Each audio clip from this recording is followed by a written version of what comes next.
Karibuni to Mwanzo Spaces. I'm your host on behalf of Mwanzo TV. I'm your host, Joy Chepto. Tonight we are having a conversation that many people, if I can say, talk around it, but they rarely talk about it properly and honestly. That is sex work in Kenya.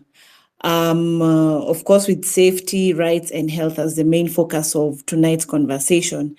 And just to ground why this conversation matters, maybe if I can give a brief background or brief research, and you can correct me if I'm wrong here, if this is not the latest data according to our statistics, is that recent population estimates they put the number of female sex workers in Kenya at around 167,940. That's almost 200,000. And for some reason, I feel like probably this is a lesser number. And on the health side, research looking at Kenya data has estimated HIV prevalence among female sex workers at about 29.3%. That's in 2021. I'm not sure what the current statistics are. Probably Caroline can shed more light on that as we continue the conversation. And that number is far higher than the general population. So tonight's discussion, it's not just a hot topic for the debate. It's about people's lives, people's livelihoods, and about people's safety. And bringing it back to Mwanzo TV and what we do in one of our flagship projects, that's Shangazi Power, where we tell the stories of women who are often spoken about but rarely listened to. So tonight is all about listening, understanding what's happening on ground, and talking about what protection should look like in real life, of course, without judgment. So I'm really honored and I'm glad to be joined by Caroline Njoroge. She's the national coordinator of the Kenya Sex Workers Alliance. Caroline, of course, thank you again for making time for this important conversation tonight. We're really eager to hear from you. So before we actually get into the conversation, just so that probably listeners can understand the spirit of this discussion. Of course, I stress again, we're not here to argue about or judge people's lives. We're here to just to get an understanding and about the reality and talk about what safety and dignity look like qua ground. So Caroline, if we can start off, for someone hearing about the Kenya Sex Workers Alliance for the first time tonight, tell us about the organization, what it stands for, who it serves, and the kind of work that you do on a day-to-day basis, and of course how it supports sex workers on the ground. Karibu, Caroline.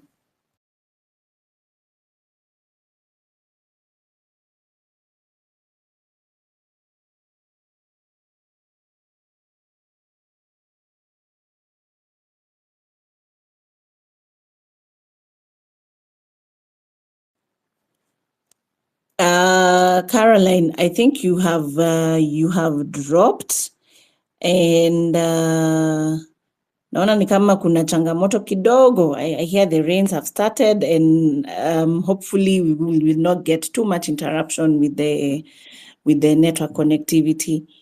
Caroline, you can hear me? Yes, I can hear you. And can you hear me? Yes, I can hear you. You can go ahead.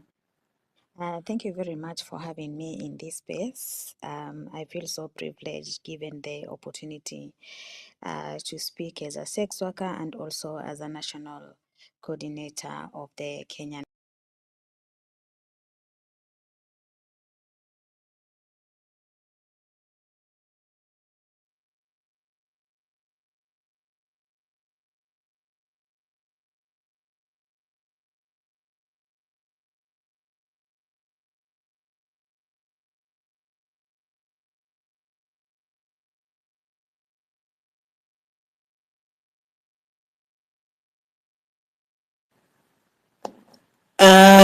Caroline, I think nimekupoteza tena. I don't know if it's my end or your end. I seem not to be able to hear you. You've just started off alafu ukapotea. I don't know if you can hear me now.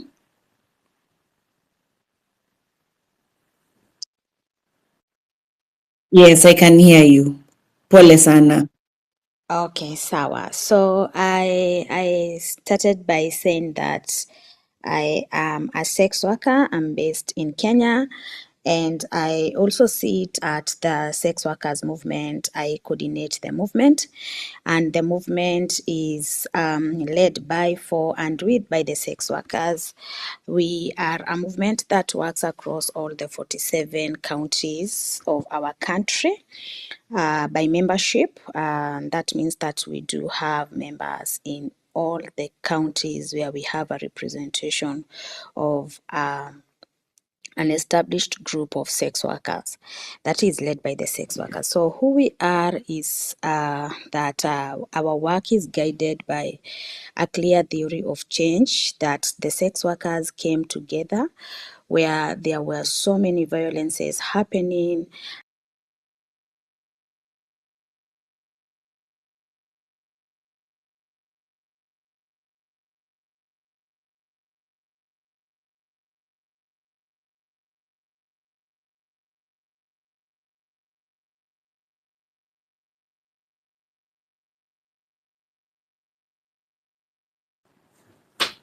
Hello, Caroline. You have dropped again. Probably, I don't know if you can try a stronger network connection. That will give you probably sustainable connectivity for the conversation. Yeah, if you can hear me, probably just switch your data so you can have stronger connectivity.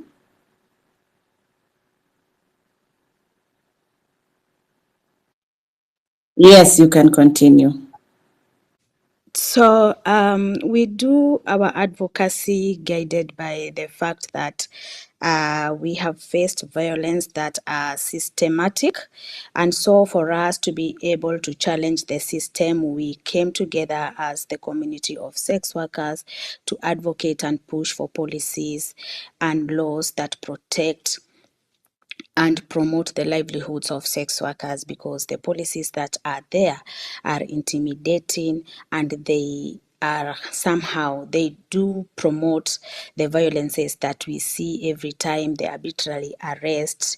And because people were not understanding, the larger society was not understanding that yes, the policy is there, but the reality is a different aspect altogether. So that is why our movement is there, to advocate for laws and policies. We also enhance and build the capacity of our member organizations. We also work together in partnership, strategic partnership with the larger civil society organizations, for us to be able to advocate from all the angles. And we also ensure that as the sex workers movement, we do community-led research, because without data, then there is no existence. So we build evidence around health, general health, HIV, sexual reproductive health, for us to have data. And as the first sex workers movement in Africa, we have conducted an ethically approved study that is silenced by the law. We were looking at the impact of the legal environment of the sex workers in Kenya, which is very alarming when you look at the statistics and the data that came out from the community-led study that was conducted. It is very alarming that the sex workers, who are also the Kenyan citizen, living amongst us, who are our sisters, who are also our parents, who are also our brothers, are facing the violences. For a long time, sex workers face stigma and discrimination, and the stigma and discrimination is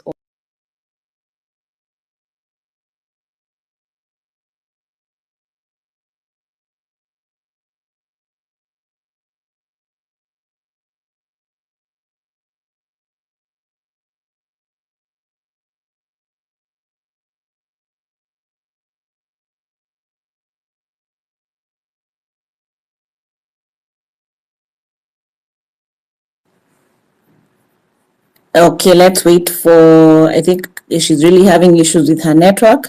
Let's just hold on, wait for her to rejoin so we can catch back what she was trying to say.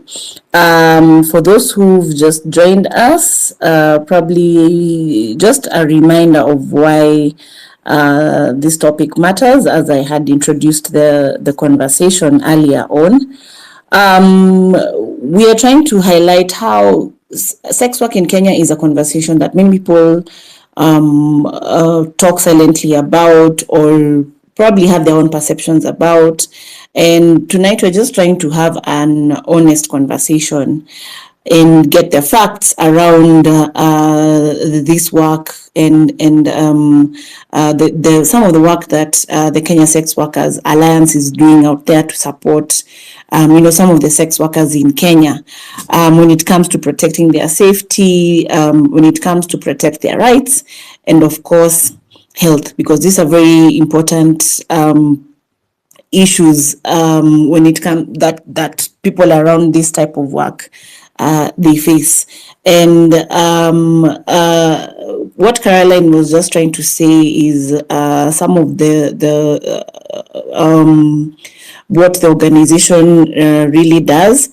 And she was just trying to take us back into the aspect of stigma. And before she dropped, she was just taking us through the conversation. And as I had said also,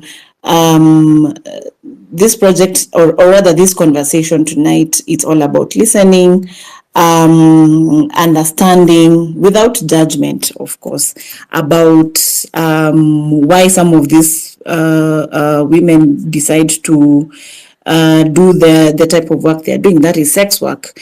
And Caroline is just trying to, she's given us a brief background of how it was founded in 2010. And she's yet to give us actually the background of how it just came about, and she's actually said it became the first operational country coalition, I think in Africa. If I'm wrong, correct me. She said in Africa, then followed by the other African countries, that was South Africa, Uganda, and so on and so forth. And she's also mentioned that what the Alliance tries to do is, create some awareness, strengthen, of course, the network that they have, advocacy, and so on and so forth. So Caroline, if you can hear me, I think you can carry on if you've been able to get a stronger connection.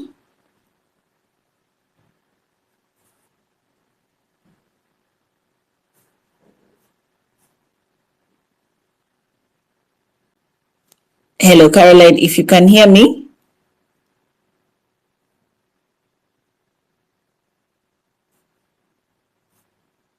Okay, let me give her a minute as she tries to reconnect into the conversation. In the meantime, probably I can just take us through again why this conversation is important for us as Mwanzo TV, and what it means for us. And as I had said at the beginning, one of our flagship programs is called Shangazi Power, where we tell the stories of women change makers in society. That's in mainly East Africa, Kenya, Uganda, and Tanzania. We tell the stories of these women who are often spoken about, who are often highlighted in the society. Some of them are not highlighted, some of them are little known, or there's little information about them, but they are change makers in their own communities, in their own organizations. So we try to highlight the stories of these women through regular conversations here on X, through interviews where we tell their stories, we highlight what they do. That's of course on the Shangazi Power docu-series. That's on our YouTube channel. That is Mwanzo TV. And yes, of course, through also articles on our website. And through that, how we're trying to tie in what Caroline's organization does is about listening, understanding about some of the things that are happening on ground. Herself as a sex worker, she'll be able to tell us, and talking about how or what kind of protection these women need and what it should look like in our society today, without, of course, the judgment that comes with this type of work. Caroline, are you able to hear me now? Let me just give her a minute to join in, and then I think probably we can kick off the conversation again from there.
We are briefly giving Caroline, she's just alerted me she's having connection issues, so we let her sort and then we can come back to the conversation.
Caroline, I think you're from what I'm seeing, you're telling me you can hear me. Confirm that you can hear me. Yes, I can hear you. Pole sana for the challenges. Okay, I switched the gadget. It's okay. Okay. Yeah, I can hear you clearly now. Okay, so I hope that you all have been able to hear me when I was introducing the work that we do as a movement. We are a movement led by the sex workers to advance and advocate for the safety and human rights of all the sex workers, and our movement is led by, with, and for the sex workers. That is how unique we are. And our work is guided by a clear theory of change where we work towards strengthening our movement. That is from the bottom up, ensuring that our communities shape the policies that we advocate for. Our communities also shape how we do implement the initiative innovations and activities to be conducted for and by with the sex workers. So as I had mentioned earlier, I hope I am not repeating myself for the sake of the ones that joined earlier. As I had mentioned, is that we work around mostly ensuring that we advocate for policies and frameworks that protect and promote the livelihoods of sex workers, because it's clear the violations that sex workers do face are systematic barriers. And for that reason, that is why we advocate for policies, given that when we have clear policies in place, it means that everything else flows. And it's in the culture of the citizens that if a policy does not say, then it does not get implemented. So anywhere that you are able to quote a strong policy, it means that you are able to move to the next step. I had also mentioned that we do enhance the skills, knowledge of our member organizations by making sure that we build the capacities of our member organizations, because people have the notion of saying that the sex workers are people who did not go to school, they do not know anything.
Protect other Kenyan citizens that does not protect the sex workers. So we believe sex work is work, and with that, we do not feel the intimidation of why the sex workers, how people put it like it's a moral thing. But we put it as it's a human rights issue, and a sex worker is a human as any other person. So that is the reason why we always push for safety, for safe systems, and we push for community-led initiative, as we have seen how the system also puts us aside in most of the times. Economic empowerment is also a key innovative initiative that we do push. We believe that everyone wants to make an extra coin, And as much as we believe that sex work is work and sex work pays good money, we also want sex workers to be empowered economically and also to have financial stability and financial security. When in any business, there is always a day that it's a rainy day where you will not be able to go to work, or there is a time that you will feel that I am tired, I want to rest. So that is where the economic empowerment comes in to support sex workers with an extra additional income to ensure that the sex workers are able to support when the clients, we are also affected by the climate change. So when humanitarian crisis arise, so we have another alternative additional income that is supporting our livelihoods. And so as I had mentioned, that we build our movement from the grassroots going up, a member organization from 75 members and above. And so we believe in listening to our community voices. And in our movement, yes, the secretariat and everyone else is supported and is being managed by the sex workers, current and former sex workers. I believe I've been able to explain that clearly.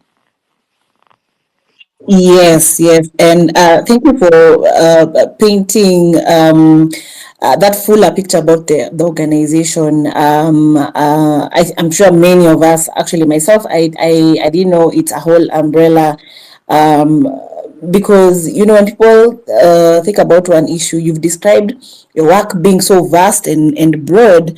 I mean, you've talked about you creating the frameworks that protect the sex workers. You've talked about building skills, strengthening the groups, and yeah, of course, enhancing their skills and their knowledge, and pushing policies that support the sex workers under your umbrella, and so on and so forth, and also creating spaces where sex workers themselves lead and learning and the advocacy. And let's go into the public perception, as you have touched on it slightly, and I want us to just get into that a bit deeper. Um, you've mentioned about stigma and so many other things that are somehow myths. We want to just compare about myths versus reality.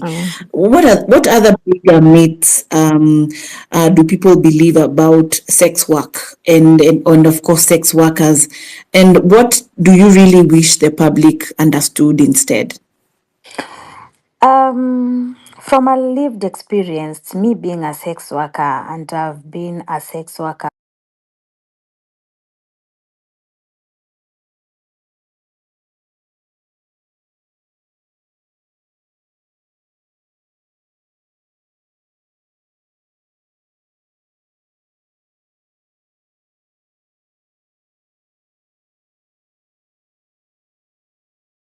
and this is not only to the individuals, it's also systematic, because these systems also are being they were developed by people, and the people who are developing them, people come from different backgrounds, and beliefs are very different. So the stereotyping is what people mostly put them on sex workers.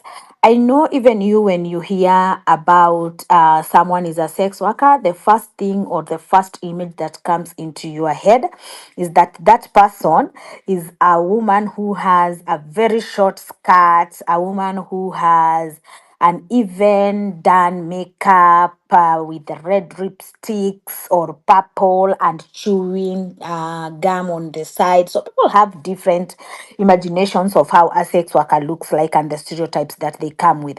And also, some people, when they hear about sex workers, they think that this is someone who is spreading STIs or HIV. And we've also seen this happen even within our county systems, where you'll find that in just a particular time, the county, the public health county will just wake up and say that there have been cases, there have been incidences that have been reported.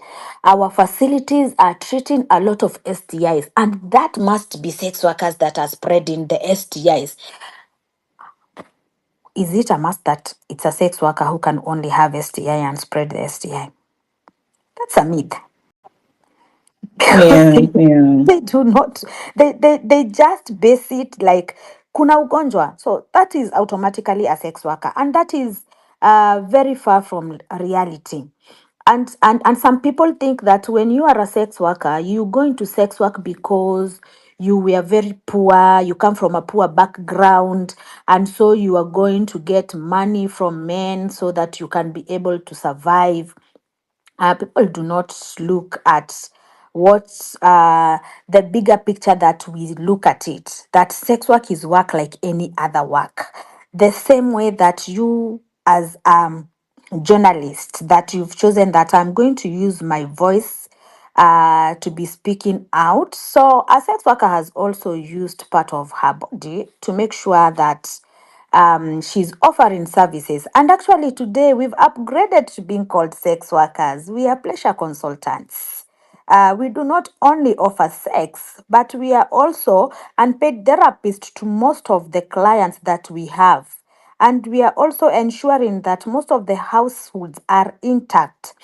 I would say that as sex workers, we are active contributors to our families and communities, and that is a lived reality that the people who stereotype sex workers do not look at. As a woman, I am a mother. I make sure my kids go to school. I make sure my kids have shelter. I make sure I offer all the basic needs as a woman who is supposed to raise the kids, and the sex workers kids live the best lives, and that is something that I will tell anyone to take it to anywhere they want. They will never see a family that is good intact than that of a sex worker that is always labeled, that is always called names on the streets. In the community today, if something happens, let's say for example you are in town at on Mfangano Street, and then someone just to harass you, you will find that the sex worker will start shouting, but the people around will say yeye anapiga kelele kama malaya. So that is what they just look at. They don't see the fact that your voice protected that person who was almost maybe stabbed on the streets, or something else could happen that was not good. So we contribute so many. As sex workers, we are very informed. And let me tell you for truth. The truth is, there is no sex worker that is a driver of the pandemic, as it has been put out there. Sex workers are people who are informed, and the sex workers understand what is health and protection. You will never find a sex worker, and I'm speaking this out of experience. I am a sex worker. I have been as a vulnerable young sex worker before I became empowered. And from the time that I started being an active sex worker to now, I can tell you that even my regular clients to date can attest that I always ensure that I protect my clients, and I am informed to also to advise my clients on the safety ways, as well as negotiation skills that will ensure today and tomorrow I will have you as my client. But people misunderstand that the things that the sex workers do on the side of the coin that is shining, and look at the other side that is there. And that is where now the stigma, the discrimination, the exclusion, the weak protection systems that come up.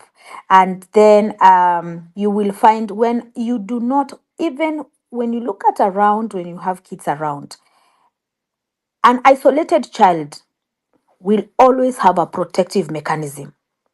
And that is what the society does not understand. That when you isolate people, when you always stigmatize people, they will always have protective mechanism. But our movement comes in to shift all these narratives and center our lived realities, where we speak out the experiences, where we amplify our own voices, where we have created job opportunities for ourselves, and where we have created leadership, and we also ensure that the decisions that we put front are community informed. Paula Caroline, that is very, very, what do I say? That's very, very informative, because you've managed to bring out, the stigmas that we all know, the stigmas that we all hear about sex work, and how, as a community, as an alliance, as a society, you've managed to turn them around and make it work for you. As you have said, you see yourselves as active contributors to our community. You actually you've said something very interesting, that you're the people who are even making marriages stronger, as you act as a therapist, and Which is very true, which is very true. You know, me as Caro, I will not come to wash the man's clothes or cook for the man or make sure the man is leaving the house as clean. That is the work of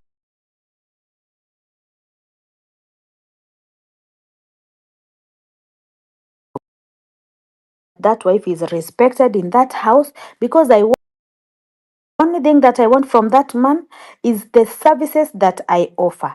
You do not call me a sex worker. Don't call me Malaya when you meet outside there. Just call me, I'm a pleasure consultant. I am also the therapist to your husband. That is why when they come home, even if you shout, they are quiet. Because I have already given them an experience as a woman. And I have also explained to my man, let me tell you, we have days that we do not want. We change. We have days that we do not want even to see you. It is not our fault. It is our internal reproductive system. And that is how it works. So that we support these houses. Oh wow. Caroline, thank you for bringing that. Some of us actually, we did not see it that way, as the way you're putting it. Actually, your professional term, as you have put it, pleasure consultants. But now let's move on to some of the day-to-day risks that your community faces. What are the biggest? Of course, you have already talked about you yourself even advocating for the people you meet with and teaching them about this and this and safety practices. Apart from that, of course, we know probably the biggest challenge you have is the stigma and the labeling. And of course, when it comes to labeling, pia kuna ile vile umesema tu hawa wanabeba ugonjwa fulani na fulani, their work is to spread. Tell us some of the biggest day-to-day risks that sex workers face on the ground. And of course, tell us what actually puts someone at a higher risk, probably if it's their age or working alone or where they operate from. Just tell us some of these risks that come with the alliance.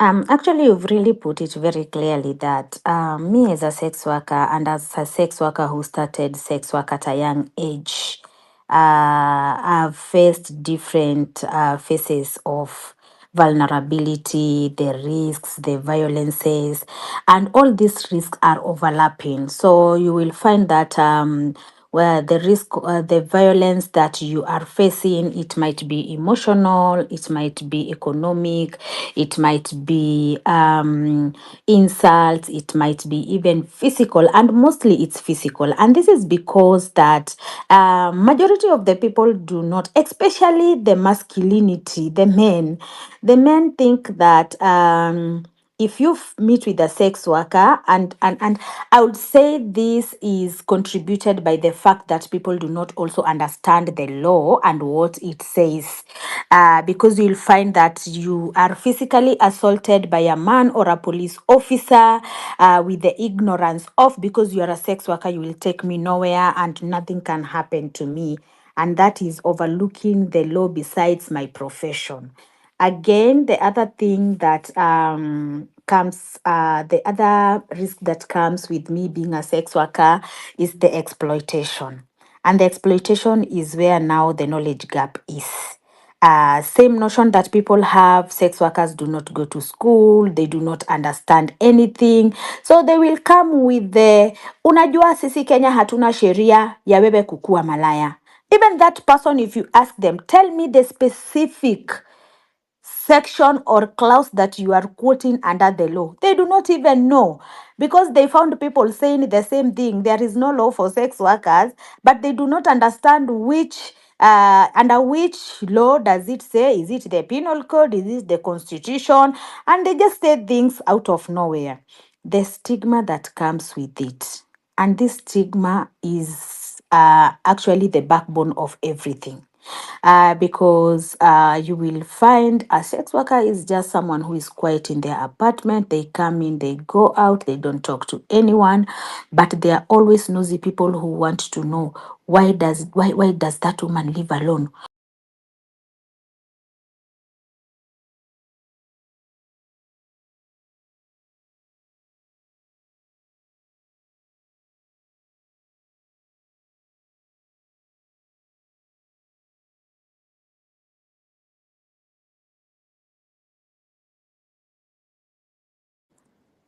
Young sex workers are more vulnerable than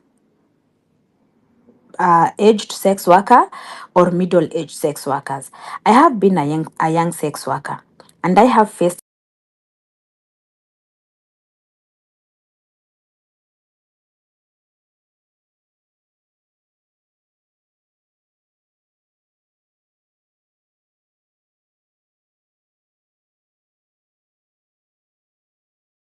you're just an object to be just used and dumped.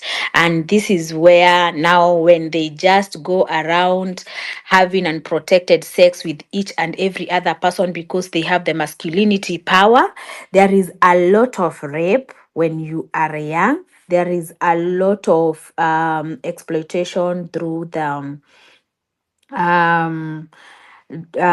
drug substance use, for men who are used to drinking alcohol and other substances will love to encourage the young ones so that they can use, and when they're intoxicated they will do anything that they want with them.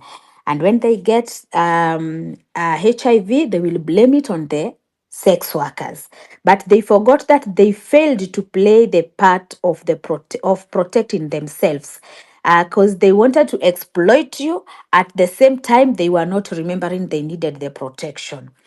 Economic violence is highest, not only to the young ones, but to everyone. It depends with where you are, and also it depends whether you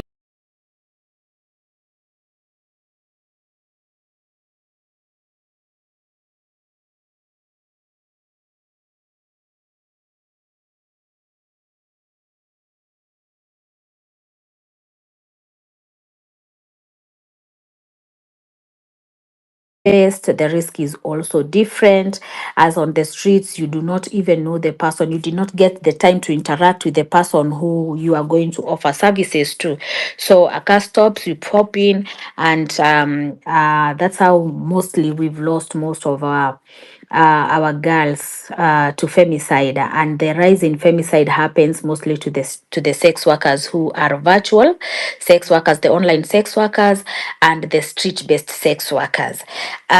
We also have the brothel-based sex workers who it also comes with a kind of insecurity, but each and every typology of sex work have its own risks. We also have home-based sex workers. They just sit at home and then the clients will come in. And we've seen how the rise in femicide has happened to most of the venue-based sex workers, and the risk of also being, sorry? Sorry, go ahead. Sorry. And the risk of being evicted from where you live, mostly when you are a home-based sex worker, is very high. Uh-huh.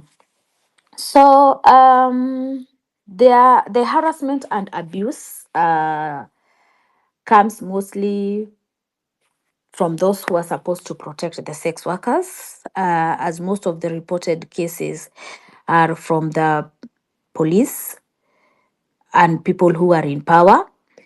And so it's also intimidates sex workers for not to report.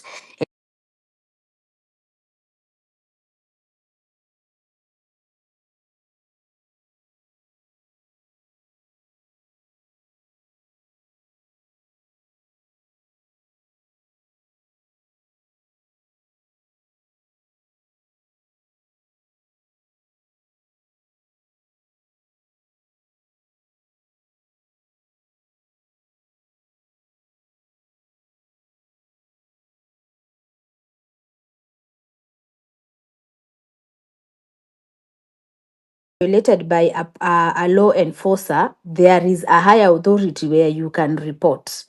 So these are the things that also happen to the middle-aged sex workers and the aged sex workers, and the threats that comes with, if you try go to report, I will find you, I'll either kill you. The threats are always there. The emotional troll is also there. So all these risks are the barriers to access to healthcare.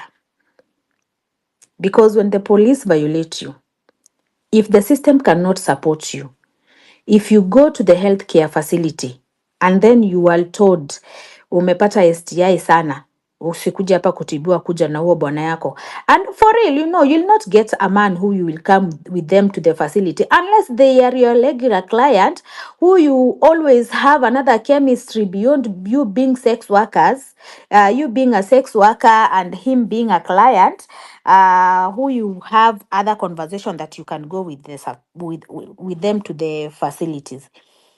And you see the stigma that surrounds even the bar management. You'll find for security reasons, and this happens mostly in major towns, for security reasons, for a sex worker to be protected, you will have an intimate and protected relationship with either a bar management or either a security guard, a bouncer, or kanjo, mostly to buy out your way. You see, this is what we call sextortion. The sextortion happens too much. The economic violence also happens too much. They will want to have the services but not want to pay. The social exclusion also happens, even in apartments where you're not where you just live and you don't talk to anyone, but they also want to know what you are doing so that they can chase you away from that, the forced eviction. And these cycles continue and continue, and the cycles of vulnerability always come to interrupt and disrupt the interventions that we have put in place. Even to date, we have pushed to have policies in place that protect sex workers. We have ensured that we participate even into contributing to the HIV prevalence in our country by informing even the data that is being published. And if you look at the HIV prevalence among the general population and the sex workers, the general population is much higher than the sex workers. And when we have this data, we ensure that we put interventions in place, like the prevention package of care that is being led by communities to ensure that we have peer-led model that I, as Carol, when I was a peer educator then, I had some peers around me in the venue that I used to frequent, and I would ensure that everybody has adequate condoms. And I will ensure that I give health education talks so that everybody understands what we say when we are talking about prevention. So the vulnerability circles goes round and round and round, and it disrupts most of the time the interventions that we put in place, but as a movement, we can say we've made progress so far.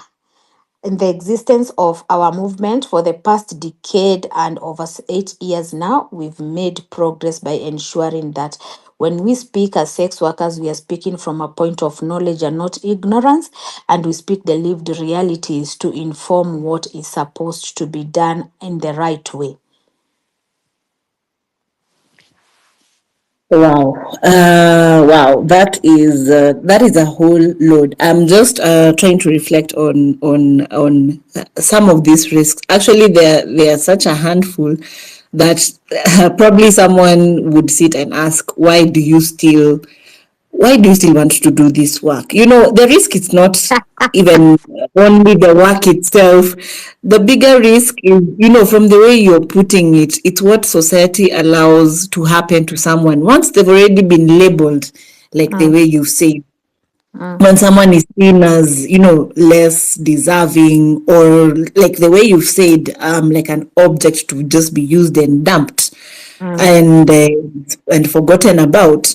So people will, of course, feel free to disrespect them, to exploit them, to harm them, even to insult them, of course, as you've said.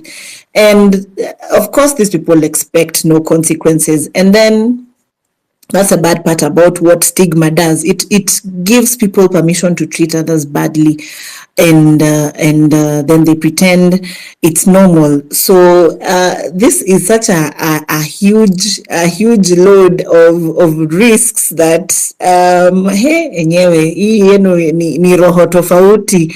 And let's talk about support, because you had also mentioned it.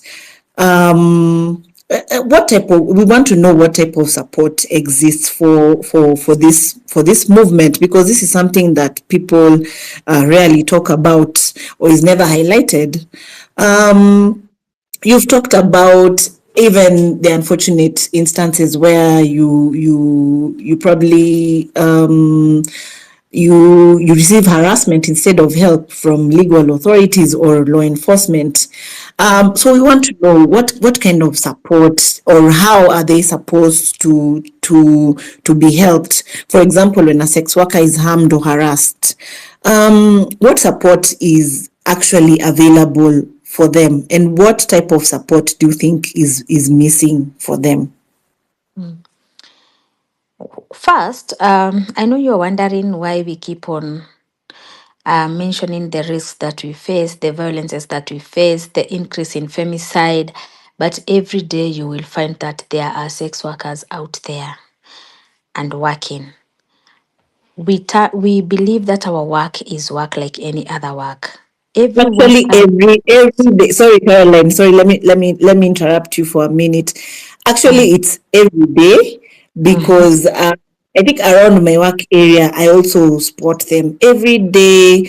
Come rain, come sunshine. You know, sometimes even The when demand is high. The demand is high. Yes, The demand is when you high. leave the office, you know, you're seeing, kwanza kama saa hii, the weather is terrible, but you're seeing somebody out there in the rain, unawahurumia sana. But you are also Huh? coming from work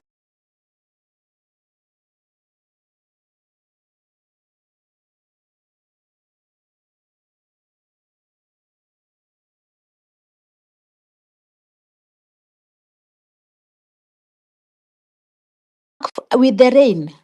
Wewe hujajihurumia na umetoka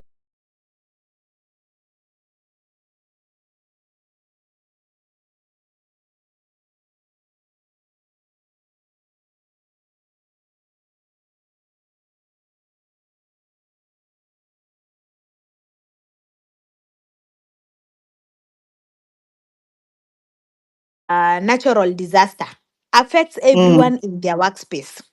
Kukinyesha, mama wako wa mboga ukitoka kazi umpatange akinyeshewa akingojea ununue mboga? Si unampatanga hapo amekungojea? Wewe si unatembea kwa hiyo mvua ndio uende kazini ndio upate pesa? So it is the same thing. It's not like being a sex worker is a crime. It's only that I have chosen that I want to earn my money from offering pleasurable services to our like, I don't want to say our men. My clients are very diverse. My clients are diverse. Clients Community. wangu ni tofauti. Sitaki kumwaga wimbo. So so it's the same thing. Yes, kuna risk mvua itanyesha, lakini mvua ikinyesha ijasema mimi nisimamishe kazi yangu. I will still go to work because that day we also have regular clients. Same way as mtu wako wa shop hawezi funga kabla hujakuja kununua maziwa. Atakungojea cause anajua wewe ndio lazima ununue maziwa. Asha kumark. You are in the list of that person. You must come and shop for them to be able to have bread and milk on their table. And again, I have not seen anywhere where our constitution have said that you are not supposed to be a sex worker. Our constitution has given us the freedom. It has given us the freedom to choose work that can put bread on my table. And as a sex worker, I have chosen to offer pleasurable services to all my clients for me to be able to put the bread on my table, besides the risks. And when I started, I had said that the reason for our existence is because there are so many gaps, and the gaps were there. And there have been femicide as usual. There has been violence as usual. The exploitation that has been happening, the stigma and discrimination. But this is where we come in as a movement. The support system that we have, the support that exists today, is largely through the community led structures, the one that we have put in place for ourselves.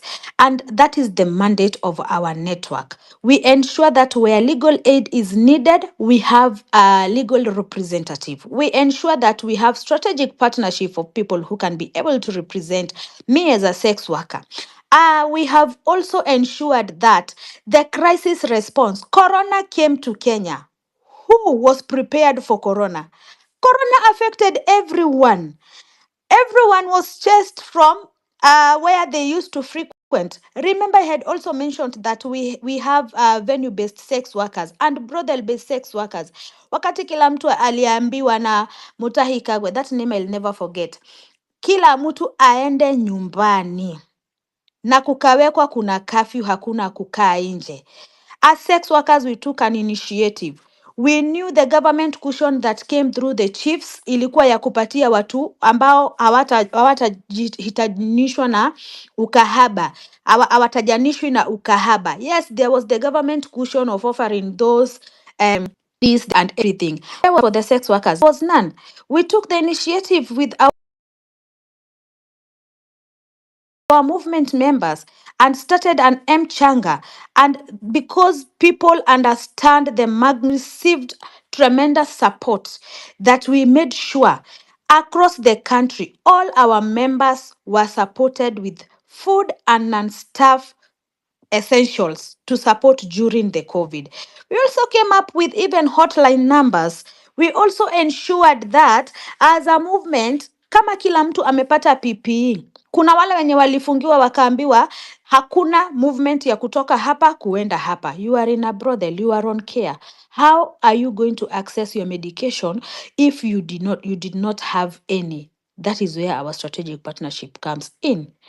We get to speak to Kenya Red Cross and tunawaambia tumesha map out, tunajua watu wetu wenye wanahitaji matibabu na wako mahali fulani na fulani, and that is how we are able to manage the crisis response.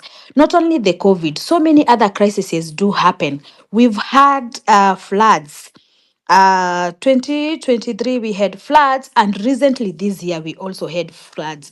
They do affect mostly our informal settlement and the people who live in low-lying lands. We also have the semi-arid areas where we need services, and these services can only get to our communities if it is led by a community. I am the only person who knows where the shoe pinch me. So mimi nikivaa kiatu inifinye, ninajua nikipatia mtu mwingine ambaye ni kama mimi avae hiyo kiatu vile itakuwa inamfinya. The health linkages that we do, the majority of the health facilities and community policing that has been done in this country, it has been done by our community of sex workers. And that is what we call the peer support systems that we have trusted, and we know they are accessible, and we know that if something is done by the community, we trust it and we follow it. However, the gap still remains, they are there. And these gaps are the ones that always put us behind, particularly when we talk about access and utilization to health services and justice. The consistent stigma free healthcare systems, the mental health services. I know majority of people do not think that a sex worker can undergo mental health services, mental health trauma, and so they do not offer the mental health services. So these are the things that we look at and see who offers the psychosocial counseling that we can refer our sex workers. Where do we get pro bono services for legal representation? Which facilities do we map out, do sensitization, do community cleanings to ensure that the system supports the gaps in the system, also supports the sex workers to be able to access the services within their facilities? Because even long before, when there were no programs, the sex workers were accessing services, very few. But the sensitization also enlightens the healthcare providers and also the people who had myth. There are people who are born not only by the sex workers, but because the mother was a single mother, now they grow up with trauma and now they want to fight everyone around. How do we ensure that you do not kuja kumwaga hasira zako kwa mwanamke ambaye hajakufanyia makosa yoyote? That is where we come in as a movement. We make sure that we have sustainable economic opportunities through the economic empowerment and entrepreneurship skills that we offer to our sex workers. So that me as a sex worker today, mvua ikinyesha kubwa niseme mimi sitaki kutoka. And again, it is also good for our health. We used to have unhealthy patterns of sex workers having to tamper with the reproductive system simply because you must work daily and serve clients for you to have bread on your table. Hapo ndiko ulikuwa unasikia kuna kusunda, you indulge, and then you don't know if it is unhealthy for you. We've seen people going for surgeries for the indulging. And because we have ensured that we capacity enhance and build the skills of the sex workers, we strengthen the systems both at the community leadership and also institutional accountability. The institutional accountability is we identify the police station that mostly has negative reports of harassment, and the police are doing so many things. And by the time we came to realize that we can report our issues to IPOA, we have seen that these patterns are changing. And individuals grow with different perception. If you do not understand something, of course you will grow knowing hiyo kitu uliambiwa ni ya ukweli. It's like vile unashtuanga mtoto usipite hapo utaumwa na mende. Atasimamanga hapo kando juu anajuanga kuna mende, lakini hakuwa iona hiyo mende yenye alikuwa anashtuliwa nayo. So, for us is to make sure that we strengthen the systems by putting our communities into watch. We are the gatekeepers, and then making sure holding institution accountable. Health facilities, ni gani yenye haiofi services? What does the law say about me accessing services? The Bill of Rights has given me the right to the highest attainable standard of health, regardless of my profession, regardless of what I am doing. And that is why hata leo mwizi akipigwa kukufa, kitu ya kwanza anapatiwangwa matibabu. Why not give me the matibabu as a sex worker? Why will the facility wake up one day, call the police station and tell them this month we have diagnosed 50 men with STIs, and then the police station will wake up from their police station without even anything, just go and swipe the whole of the city, claiming that the STIs zenye ziko kwa hii town yetu zimecontributiwa na sex workers, labeling sex workers as pandemic drivers and as infectious human beings is where we fail as a society. We need to put systems that protect sex workers, for sex workers to also protect us. From the point of knowledge and what I understand is we are the best in protecting most of the marriages, most of the healthy people you see out there in our clientele, we protect them.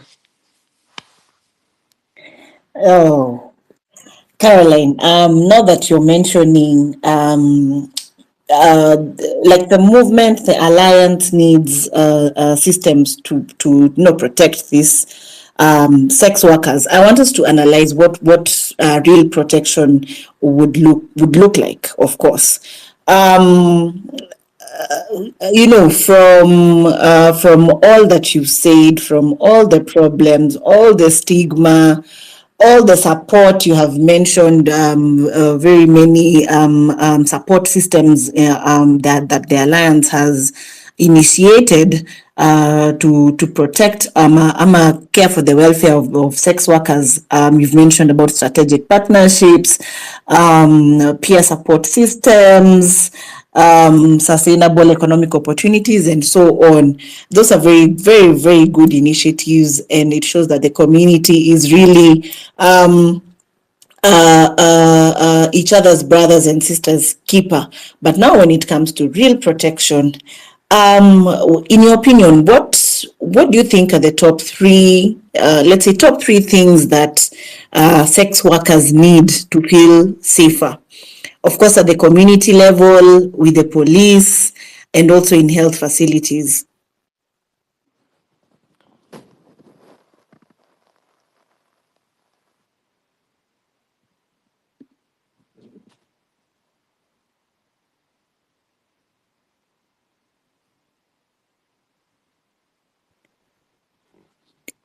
Caroline, can you hear me? I don't know if your connection imeshuka tena.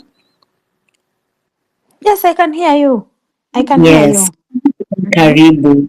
I just wanted you to take, because you already mentioned what solutions, or rather what the movement or the alliance has set up in place, from the partnerships to the support systems to the opportunities that are there, just to enhance the welfare of the sex workers. I wanted you to just take us through, in your opinion, probably things that sex workers need to feel safer. The top three things that they need to feel safer at the community level, at the law enforcement level, that's the police, and also in health facilities. What in these areas? What do you think these three areas they need to make them feel safer and supported? Okay.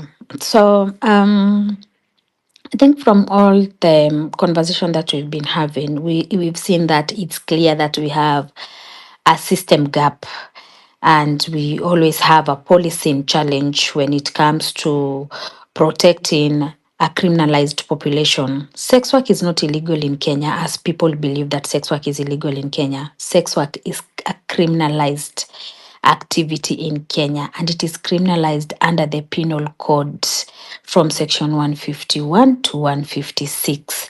That creates a gray area where sex work related activities are all criminalized, not directly me as a sex worker, but also criminalizes and exposes the third party. So basically, it does not clearly say that it criminalizes me as a person who is exchanging services, but it criminalizes the person who is offering the premises, or anyone who is living off the earnings of my sex work. And it exposes most of the sex workers to the arbitrary arrest, the harassment, and everything that else that I had mentioned. It also undermines the protection that is guaranteed within our constitution. If the Constitution of Kenya is the supreme law, which has guaranteed me that I must be respected, I must be treated with dignity, equality, and freedom from violence, why does other laws that are under the Constitution have the power to dictate what happens to me? And again, in practice, the legal environment also restricts reporting of crimes. It perpetuates like harassment is just a normal thing. It also restricts me as a sex worker to access justice, and victim blaming and shaming the victim. You will always find that if today I face violence and I walk to any police station, in the point of where my issue is being recorded on the occurrence book, if I mention that I am a sex worker, the officer will pause and put down the pen and say, sunaona wewe ndio ulienda kutafuta shida, na bado hata hajasikiliza saidi yangu. So it makes the legal reform um as a challenge, because the system itself is not even clear on what they're supposed to do and what they're not supposed to do, and so people live under ignorance, making also our advocacy very difficult at times, though we try to navigate about that. And also building safety, it requires that we work across boards, from the community level to the legal level to the systems. We should be working across to be able to coordinate the change. We cannot have change if we still have a society that believes you being a sex worker, you are dirty. If we still believe that sex work is immorality, at the community level, we need to have people who are strong advocates, who work together with our peer networks, and also are able to support the work that we do to change the system. Because we're not changing this system because we have chosen to be sex worker. We are changing a system that is undermining and a system that is oppressing the citizens of Kenya. Leave alone my profession. Look at me as a human being and the face of a mother, the face of a person in the society. Again, we need to also put accountability, and this accountability must be human rights based. The barriers that we face today is because there is someone somewhere who does not want to understand that besides me being a sex worker, I must be protected as a human being, and the human rights are not limited when it comes to me. So, having the trainings that we do, trying to shift punishment to protection, and then you'll find that someone else is trying to rubbish all these, trying to put the health system in place, trying to find ourselves inclusive, the social protection also to be part and parcel of the sex workers, trying to have our privacy, which we are guaranteed by also our constitution, the confidentiality, the social the association around people is something that should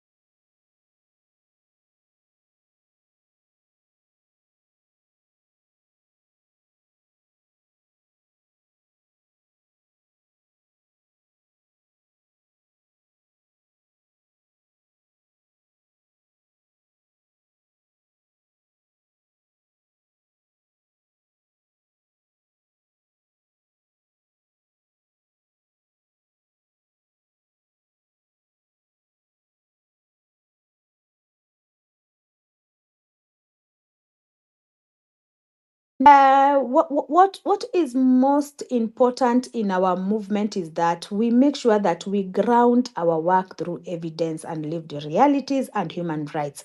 And as sex workers, when we come together and we are organized, we are well resourced, and we feel the recognition, then that is when the system begins to change. And that benefits not only the sex workers, but a society as a whole. And our movement has always looked this transformative shifts from the community level. We work from bottom up. Kwa ground ndio tunaanzia.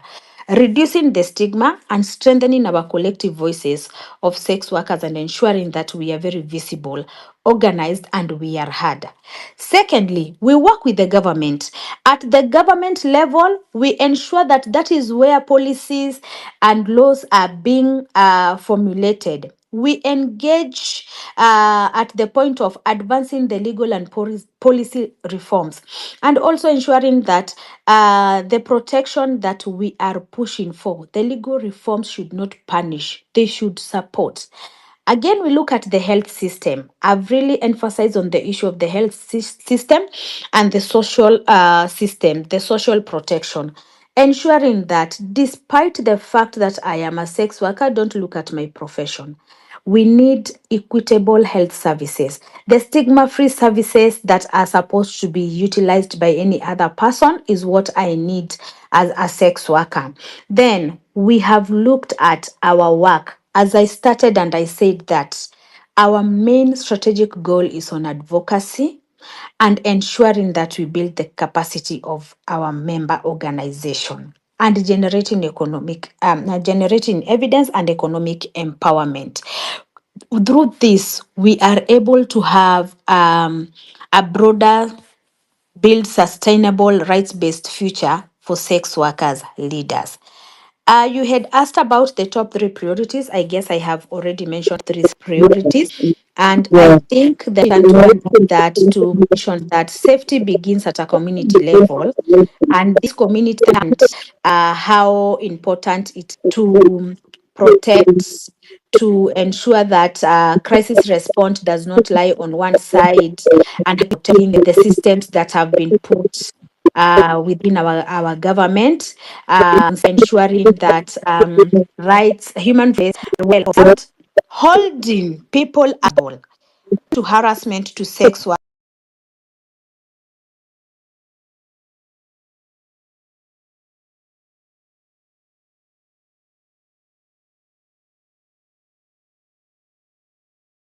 Workers by reporting violences. We've seen the rise in femicide.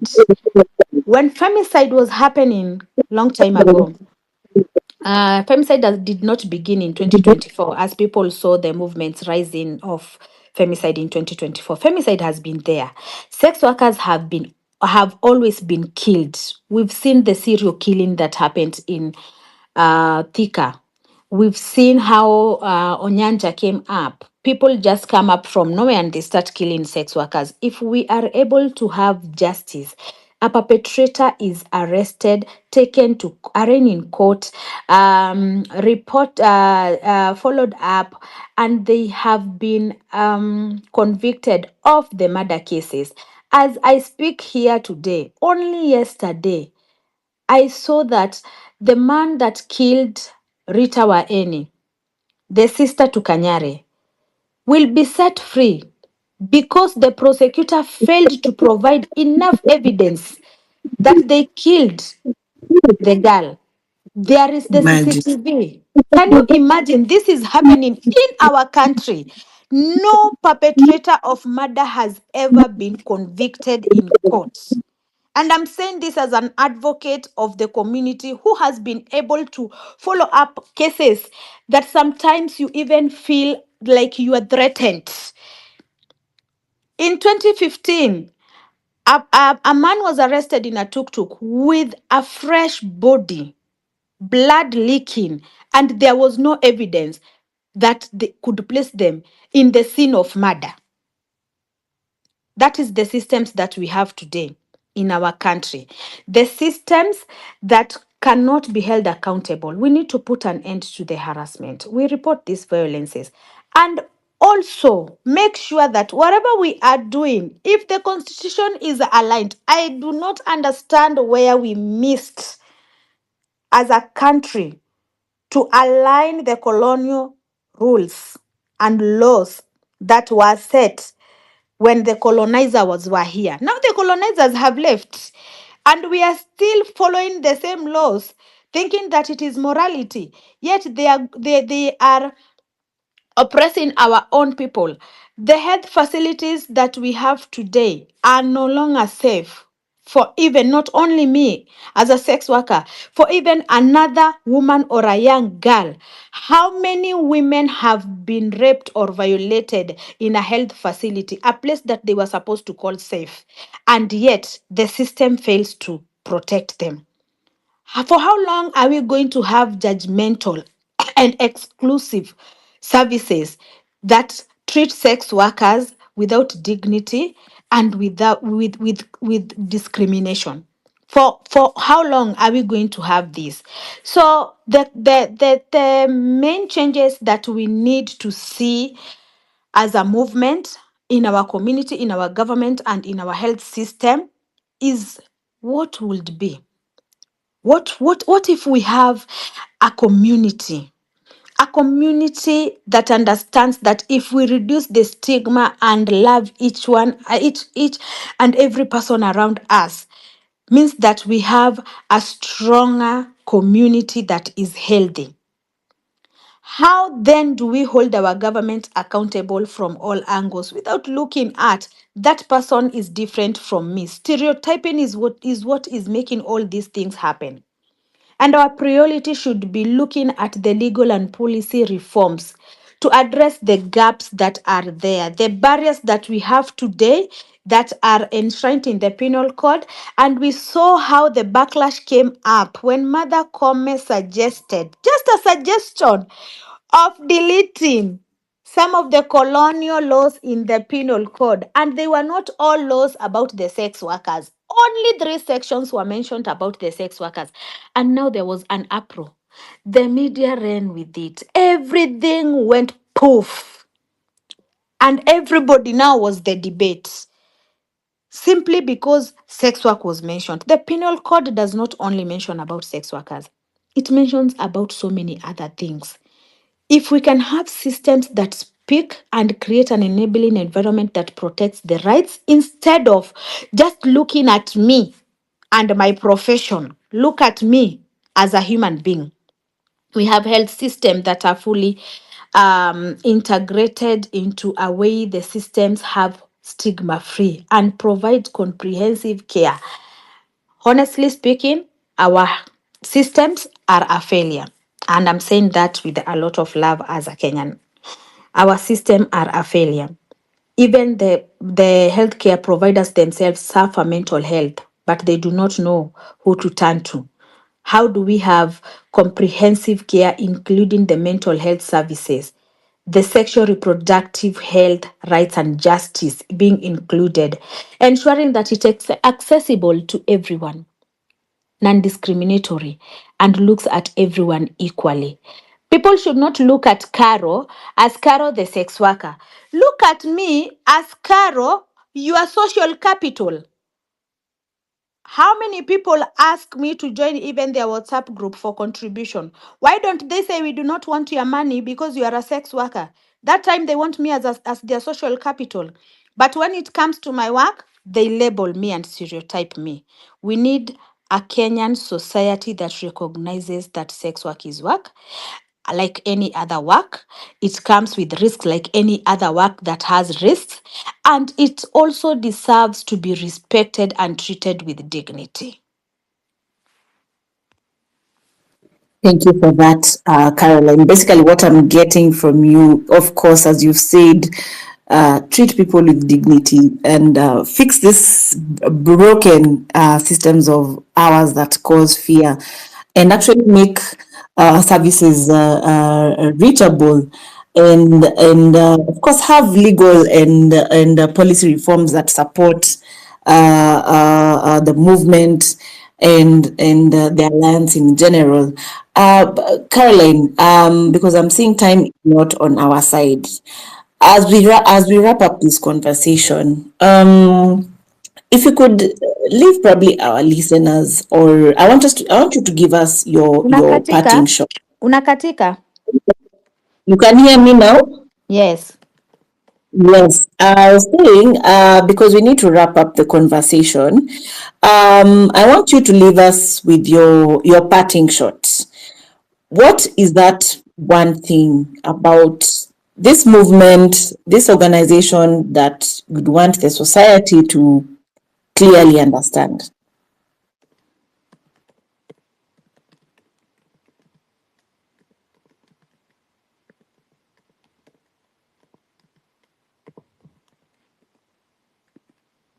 Caroline, you can hear me?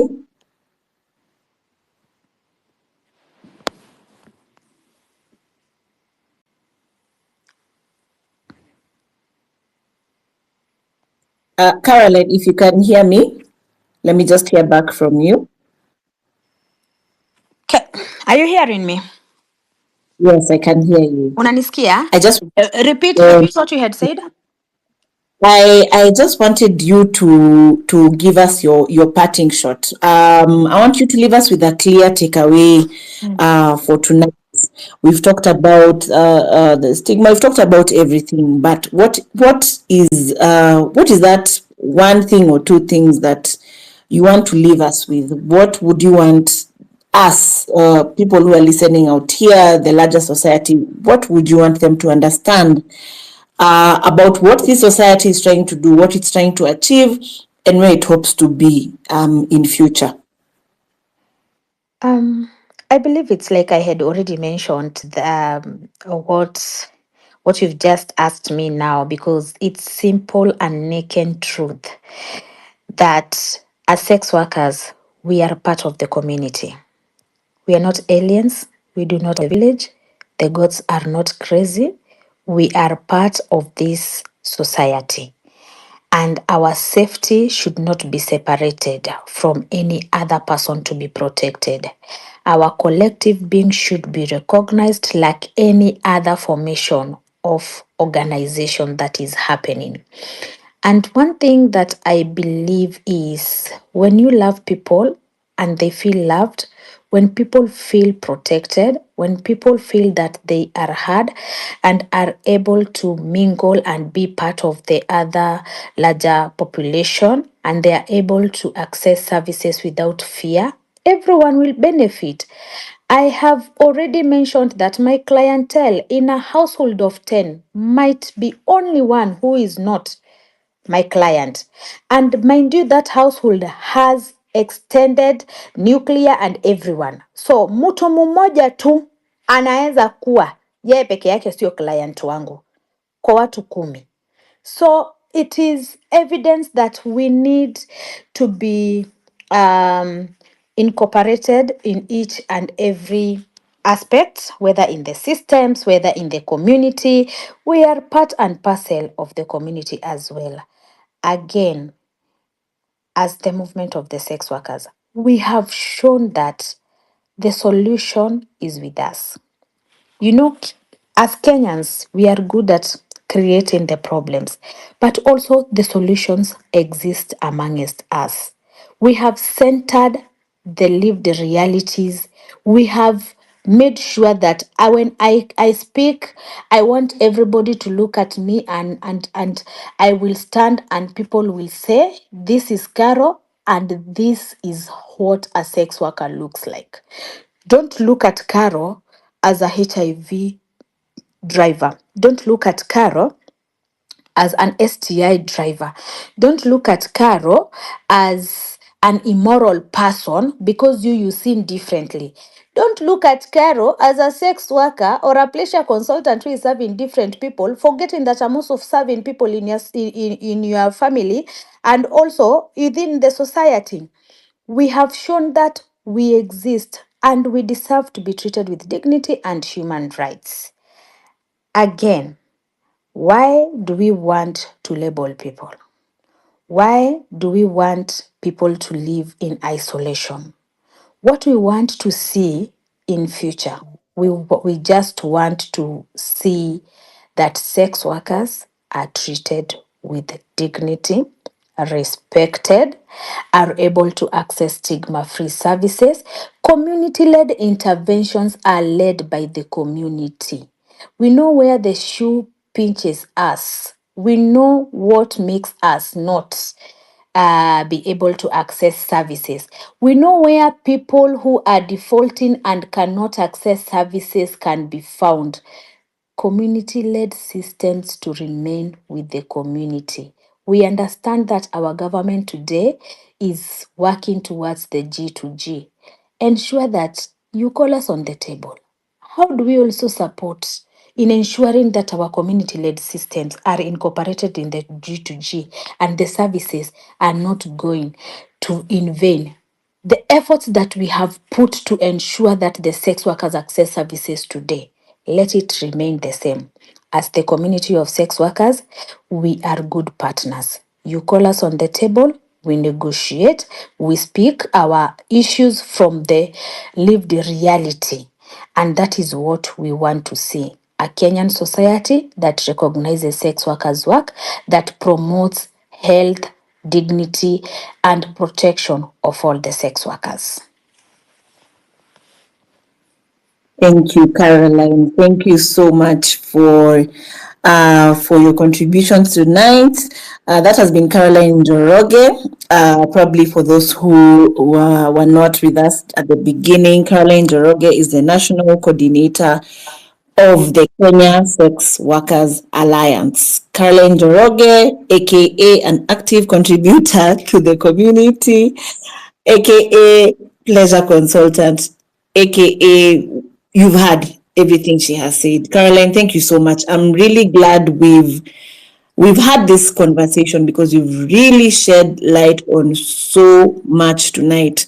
I'm really glad because it's easy, as we had said, it's easy for people to talk about sex work in Kenya from a distance, or even just stereotype sex workers as we have analyzed. But it's very different when you actually hear the reality from the people doing the work on the ground, such as yourself and other members of the movement, and the kind of life they live, the kind of challenges and risks they face, and the kind of society that they'd want to see.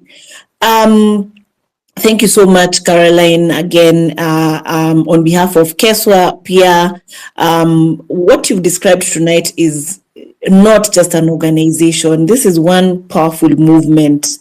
It has structure and everything that it advocates for, when it comes to the works that it does. From advocacy to organizing, to enhancing skills and knowledge, their policies, what else, and generally making sure that sex workers are not left out of health services, community services, as you've said, or being treated like they don't matter. As you have said, sex workers are a part of the community. And to everyone who's joined to listen to the conversation tonight, there's one clear thing that has been brought out of this conversation, that dignity and safety are not optional. If you're going to speak about other people's lives, at least speak with facts and a bit of humanity. Thank you so much for joining this conversation. In case you missed the beginning or probably want a replay, don't worry, we have your back. Catch the replay either on our X handle, that is Mwanzo TV, or on our YouTube channel, still that is Mwanzo TV. Feel free to share it with someone who you think may need to hear it. Please also remember to follow the Kenya Sex Workers Alliance on their social media handles. Follow the work that they do, keep up with the projects that they do, check out their website, get in touch with Caroline as well if you feel that probably there's a partnership you'd want to explore with her or the Kenya Sex Workers Alliance as a whole. Asante sana, Caroline. That's it from me on behalf of the team at Mwanzo TV. Joining the conversation again next week, same time, same place. Karibuni. Have a good night, everyone. Asante sana for having us on this platform. Yes, we are so glad, and I'm really looking forward to having more conversations with you. Probably, maybe not on this platform, in probably other partnerships. Karibu sana. Thank you.